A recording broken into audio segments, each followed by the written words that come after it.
Want to build an AI agent? Here's how to do it in Domo. No coding, no technical setup. Domo is where all your business data already lives, connected from hundreds of sources, transformed and governed. That means when you build an AI agent, it already has access to everything it needs. Let's build one right now. First, open your agent library. This is where all your organization's agents live. Click Build Agent to start a new one.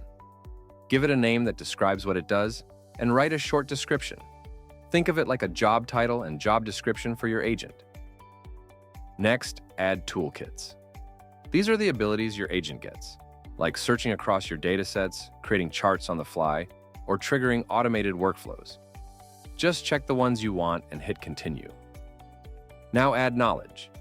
This is where you point your agent to the specific datasets, documents, or knowledge bases it should pull from when answering questions. The more context you give it, the better its answers will be. Then set up the chat experience.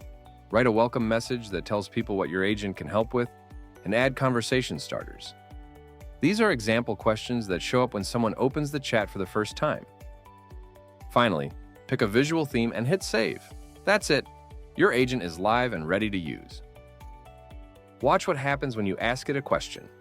It pulls directly from your data, runs through the steps, and gives you a real, sourced answer. Start using AI in Domo today.